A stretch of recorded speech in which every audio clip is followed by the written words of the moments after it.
Between the ages of 19 and 46, Patricia cheered on the Chicago Cubs from Wrigley Field 42 times, despite the fact that she lived in Atlanta since graduating from Northwestern.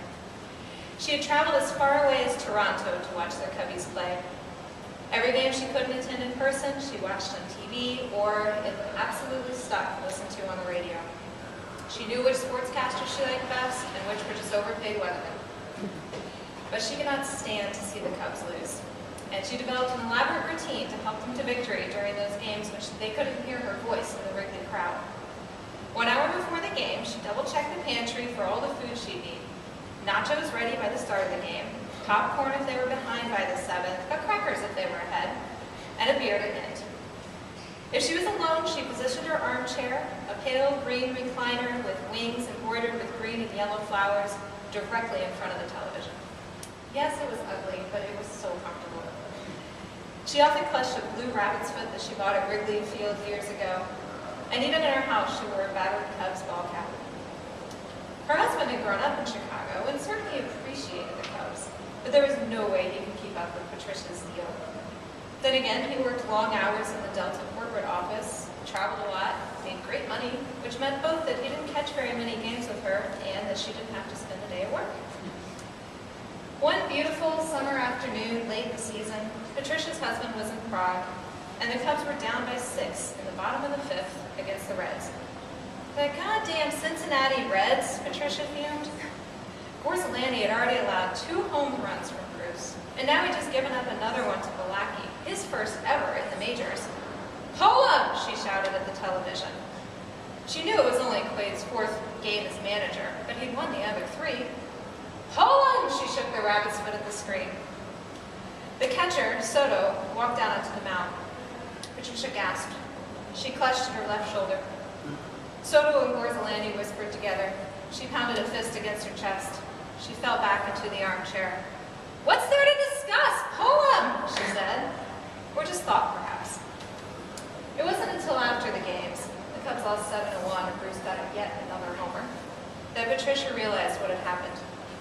She found herself sort of floating in her living room near her body. She waited. When they removed her body, she was surprised that she didn't seem to be able to follow it. Instead, she stayed stuck with the armchair, even after her husband dropped it off at a charity store.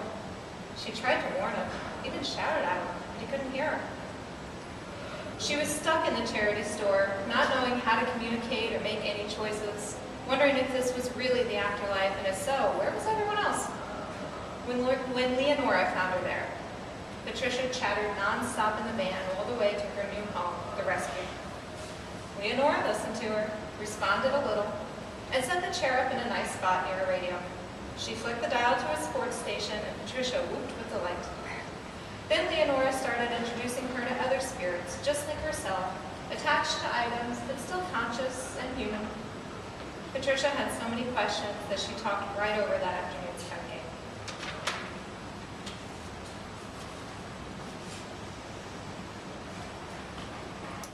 Jim tucked his chin and raised his fist, rubbing his thumb across his right cheekbone. The steady raindrops flattened his hair against his face since he hadn't bothered with the pomade before he left his flea-bag apartment earlier in the evening. Never taking his eyes off Buchanan, he repeated the same advice he gave himself before every fight. Hands up, chin down, ass off the ground.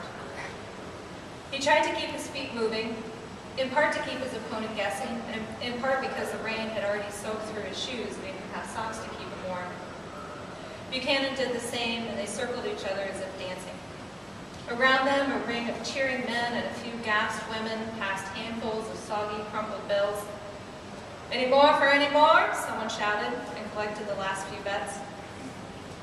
"There goes nothing," Jim muttered. He stepped forward with his left foot and jabbed at Buchanan's fat nose. Buchanan saw it coming, weaved, and surprised Jim with a cross to the jaw. Jim stumbled and wondered if the roaring he heard was the crowd or his ears. He regained his footing enough to fire right at his opponent. This one connected on the cheekbone, and Jim felt his knuckles crack on impact. Buchanan barely turned his head, showed his dark yellow grin. Jim returned his own snagger-tooth smile. He bet against himself, and it looked like tonight was going to pay off. He slipped low, landed a few hooks to Buchanan's body, tried an uppercut, and split his knuckles open on Buchanan's chin. He stepped back, trying to shake out his hand. Buchanan took a solid step forward. Jim raised his fist again, but it didn't matter. Buchanan's next jab cross combination caught him right at the bottom of his nose. Light flashed behind Jim's eyes, and he was sure his nose had exploded. His head whipped back violently, and it felt as if he hovered completely horizontal for a moment before tail spinning head first toward the wet sidewalk. On the way down, he tasted blood in his mouth, like sucking on the muzzle of a gun. And he wished he were back in his little room with the iron bed frame, the narrow mattress, and the old stove in the corner. Safe, dry, warm, with a whole nose. His head cracked against the pavement, and his spine followed closely behind. And then he was warm. He was dry. He was safe in his bed. Somewhere he'd found a clean down blanket and had tucked himself under it so he could hear the steady rain tap against the window glass. He'd like to stay here, he realized. Inside, where he was happy and safe. That was the rain against the window glass. Nice. It was a crummy night to die. Some toothless spectator in a slouching hat crouched over Jim and temporarily blocked the rain from his face. Eyes gone west, the man grumbled and turned away, dumping water from his hat brim onto Jim's unblinking eyes. The redistribution of money began, a little more hurried and quieter than usual, and no one commented when the bed taker pocketed Jim's share. Jim didn't care. He couldn't remember ever being happy.